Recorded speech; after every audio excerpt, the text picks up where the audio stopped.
Great. Well, first of all, let's have a big round of applause for Trish, Lem, and Larry for putting together this great event.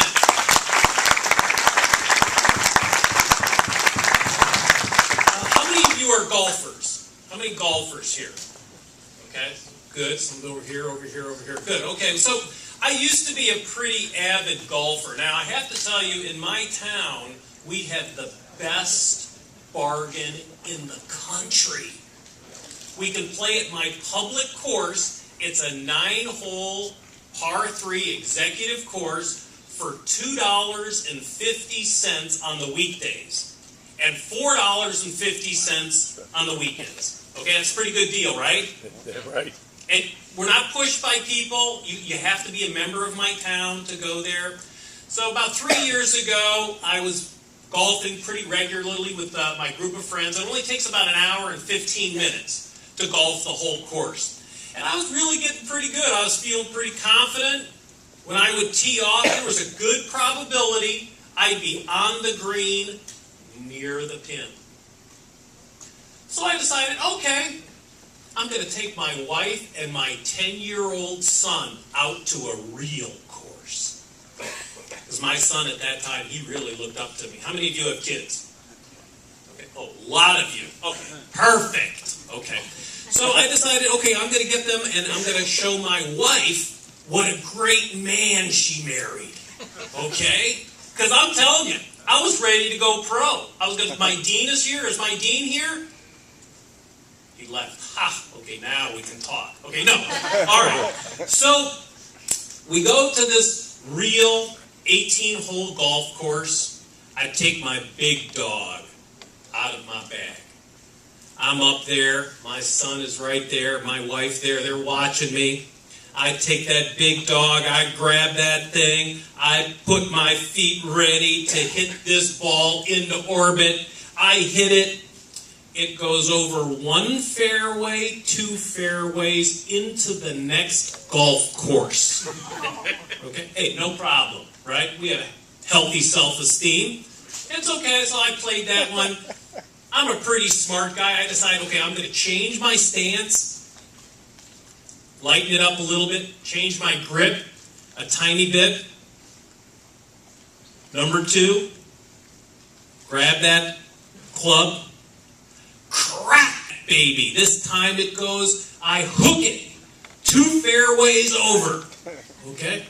Then I did the only thing a rational golfer would do at that moment.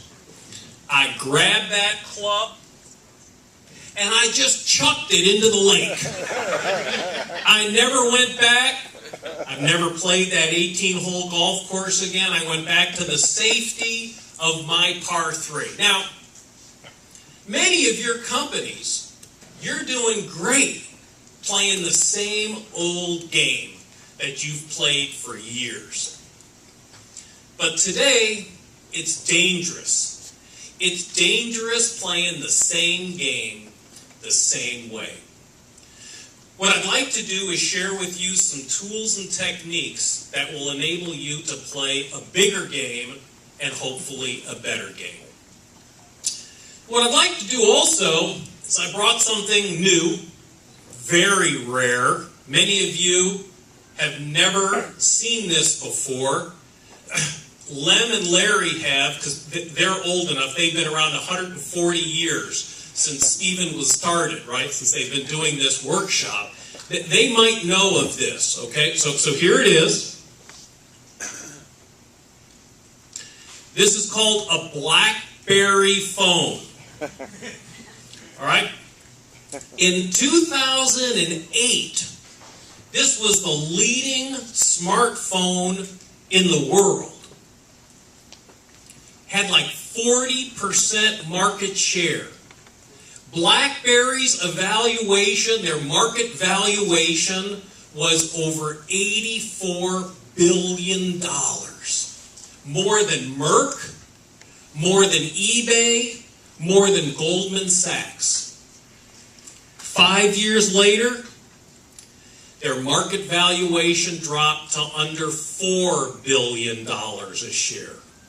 Okay, a loss of almost $80 billion in shareholder value. Why? Why? Your iPhone. Your iPhone. I was hoping you were going to be so captivated by this talk, you were going to relate it to what I was talking about. Thank you. Innovation. Thank you very much. They did not innovate. All right? So about 3 weeks ago, I was in my health club. And I had just worked out. I was in the whirlpool. And I was in the whirlpool, and in walks this guy. He was in a bathing suit. He was a huge guy. He was like 6'5", 295 pounds. Huge guy. And he was drying off. I don't know if he was coming from the pool or if he was going to the pool. And now my health club is right next to an assisted living facility. So, and they give them discounts. So we get some elderly people in there too. And while this big giant of an athlete was drying off, in comes RJ. Now RJ is about 90 years old. Right? He talks to everybody. He's about 4'9", like under 100 pounds. And he looks up to this big guy. He says, "Don't jump off the high dive." Okay. Now, I think we would all agree that's pretty sound advice, right? He didn't know him, but that was pretty sound advice, right?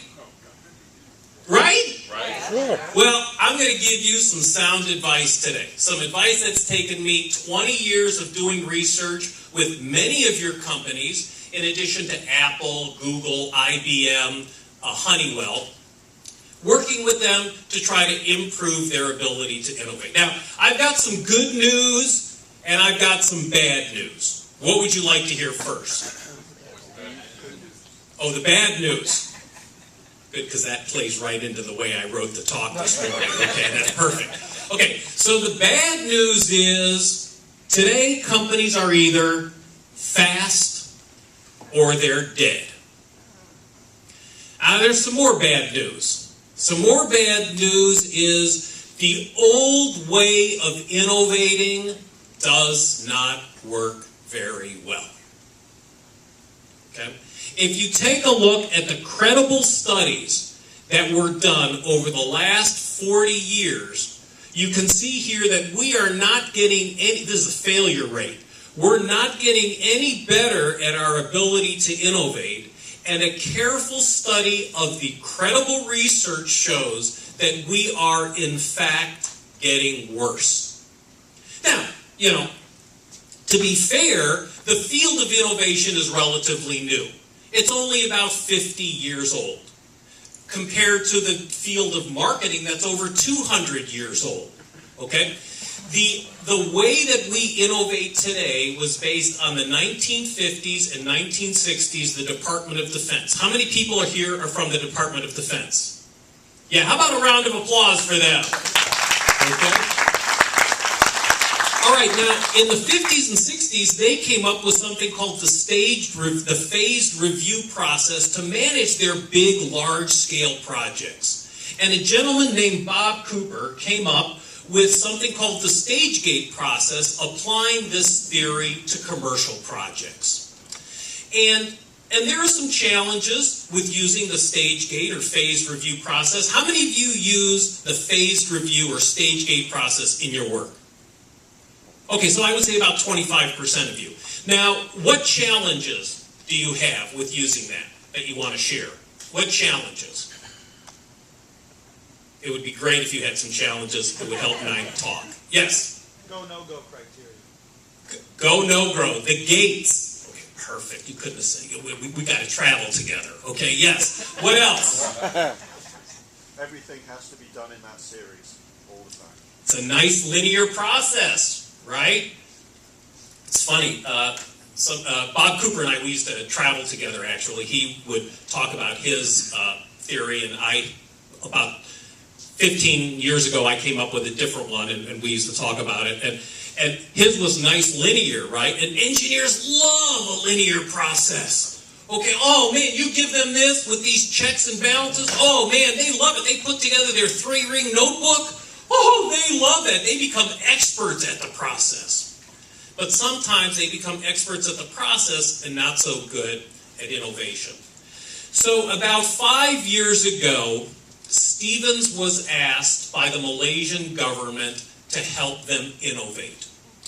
Now, Malaysia is in a precarious situation in that China has obliterated the bottom end of the spectrum. You know, if you want something cheap, you go to China. So a lot of countries like Taiwan, Indonesia, Malaysia, they had to move up market and become more innovative. So we worked with the National Malaysian University to create a new innovation process that was less risky, less costly, and faster. And I'm going to share that with you today and give you examples in each of the phases.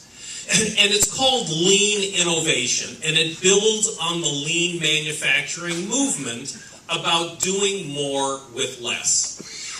Now, the stage gate or phased review process focuses on the question of, can we build it? Can we build it in the quality with the features and benefits that we think?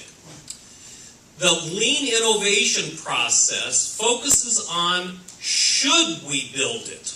It's kind of back in the innovation process before we invest millions or hundreds of millions of dollars in building working prototypes. All right? So I just want to share with you how it works. And then I'll give you examples. So you scratch your own itch. You don't rely on hiring a marketing consultant to do a marketing consulting study to try to give you insights into the market. You are filling your own need. I'll give you an example. So why did IBM get in the music reader business? Because one of its engineers was a musician, and he wanted to wave a wand over music and have it play the music. Why did Steve Wozniak create the Apple I computer? Because he wanted something to control the oscilloscopes where he was working at HP. I think Paul mentioned Netflix. How many of you subscribe to Netflix? A lot of you. All right.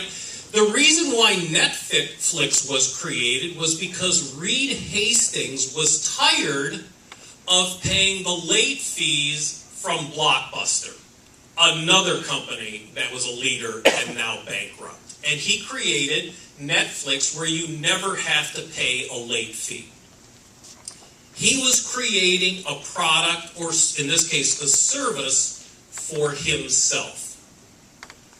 Another example, Tim Leatherman. How many of you have this? It's a Leatherman. A lot of you. It's great, right? It's pricey. How much do these things cost? Like, yeah, $50, $60, I don't know. Like, this one is even, I'm not going to pass this around because I know I wouldn't get it back. I trust you. Okay, but not that much, all right? It's a great product. He's a mechanical engineer. When he was younger, he was traveling through Europe. He was out of college, and he bought a Fiat, an old Fiat, for $300 that kept breaking down. And he said, you know what? I need a pair of pliers that I can carry around with me all the time. He created this they're the number one company in their market. Now, if your area or if you're interested in creating new processes, or if you are specifically in business services, specifically healthcare or financial services, it's a different process. It's a little more involved. That's not the focus of my talk today, but give me your card. I'm happy to chat with you offline about it, or fill out one of these perforated cards on the back, and I'm happy to chat with you later. So that was scratching your own itch. You're creating a product that you want yourself. The next, which is really powerful, it seems so simple, but I promise you it is not. The second is creating a protocept. Now, a protocept is a low-fidelity rendering of your product or service. Now, this can be either using Legos and pipe cleaners and poster board, or it can use more high technology tools such as AutoCAD or SolidWorks. This was from a workshop that we did in Malaysia. These young ladies came up with a new service. It was a retail establishment. They created this prototype in 15 minutes at a cost of $0. That same day, they took this out to 42 customers and showed this to 42 customers. By the end of that day, they had revised their idea into a marketable concept. This was from a major medical company. During, again, 30 minutes, they created this prototype, and then they launched this surgical device. It's a way to take tissue samples during the operation. Now, this is another example of using some more high-tech tools. This was in one of the workshops we gave in Malaysia. They did this in one day. One day they created this, and then they showed it to their equivalent of 7-Eleven.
Hours, right?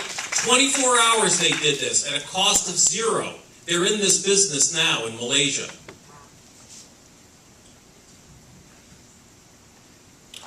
So after you come up with your prototype, you then take it to what's called the ideal customer. Oh, thank you very much. You then take it to the ideal customer. The ideal customer is someone whose hair is on fire and needs your product or service to put it out. It's a specific person's name. Again, hair on fire, needs your product or service to put it out. So if you take your prototype, when you take your prototype out to the ideal customer, what do you think they're going to say? Wow. Exactly. Oh, yes! Now, if they don't say that, what are the implications? Wrong person. It's either the wrong person, the wrong market, or what else? That's a great audience. Or, that's exactly right, or you have the wrong product. So, I'm going to give you an example of the ideal customer. Now, those of you who have kids, raise your hand again. Perfect. Now, how many of you have young kids, like under, like crying age? Let me put it that way. Okay. Raise your hand. Still cry. Okay. 55. My wife was in the audience, and our kids are teenagers, one in college, and the other a senior. She raised her hand on that, okay? All right, why don't you stand up? Why don't you stand up, Nancy? Why don't you give my wife a round of applause? Okay, so this is a child baby monitor. Everybody knows what this is. You put one unit in the baby's room, one unit in the parent's room. The baby cries, wakes the parents up. I want to share with you an idea that I have. It's somewhat confidential, so I would appreciate if you would not mark this down. Okay? Just going to share with you just because, you know, I feel close with you. And I'll tell you something. For the life of me, I don't understand why this isn't widely available in the global marketplace. And this is the idea. Bluetooth technology is here today. So what it is, it's a moldable earpiece that fits in the mother's ear canal. So it only fits the mother. And so when the baby cries, it only wakes up the mother. Isn't that great? No. Yeah, see? I mean, I cannot understand this. The men seem to be totally behind this with me. And the women, they're just not totally behind me on this, okay? Anyway, I was the ideal customer for a product like that. Why should, when the baby cries, have to wake up both parents? Okay? Can you help me understand that one? Okay. All right. So this is the idea, and I was the ideal customer. All right. Now, once you come up with the ideal customer, then what we have to do is we have to profile the ideal customer through demographic, psychographic, behavioral, and geographic segmentation.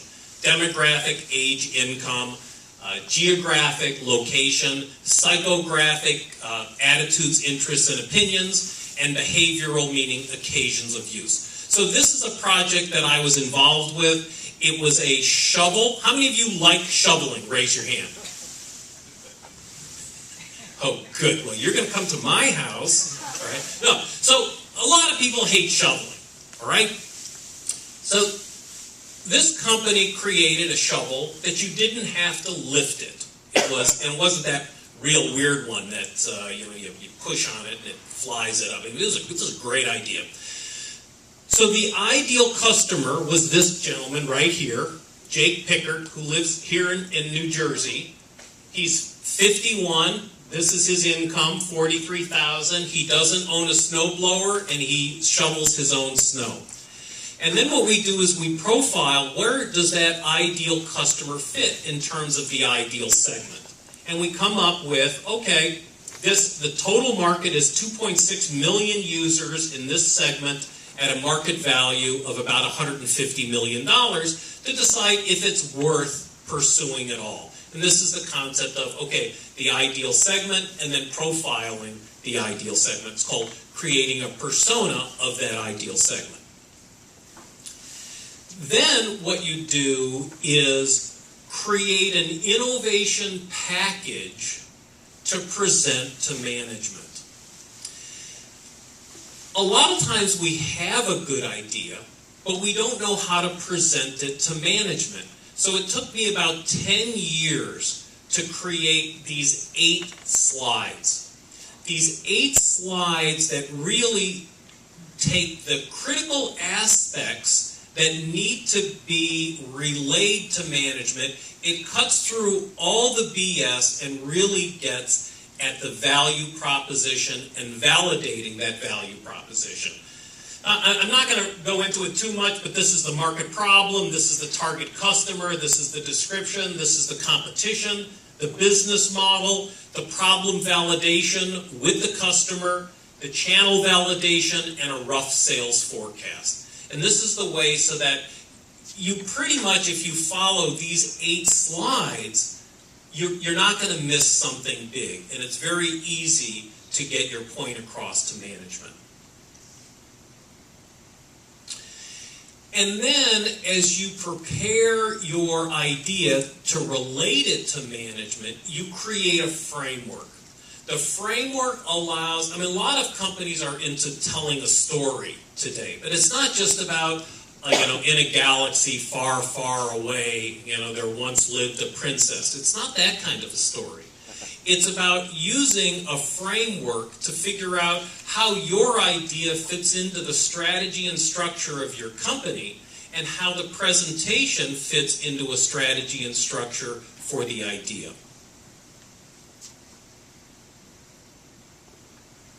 Does this seem like this makes sense?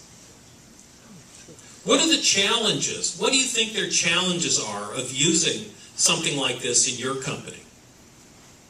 Lean innovation. What do you think the benefits would be of using something like this in your company? Faster time to market. Faster time to market, absolutely. You can cut your time to market by 90%. Bringing the right things to market, exactly right. What else? Oh, I forgot to tell you, we've had phenomenal success using lean innovation. For one workshop we gave, we've had tremendous success in Malaysia. You heard the King of Malaysia invited me actually to give a keynote because we were there like 4 years really doing some amazing things. I gave a workshop in Greece. There were 10 companies in a 5-day workshop. The products were not in their pipeline before. At the end of it was actually 4 days, and then on the 5th day they gave their presentation. In this 4 days, they came up with 10 new product lines for their companies that weren't in the pipeline before that were approved by the company on the 5th day. We taught lean innovation to 500 freshman engineers last year here at Stevens. We had, how many people are familiar with Kickstarter? Okay, most everybody. Okay, it's the largest crowdfunding site. I want to put this in perspective. I've had 2 ideas that I have submitted to Kickstarter. They're in New York City. They were rejected. They rejected me both times.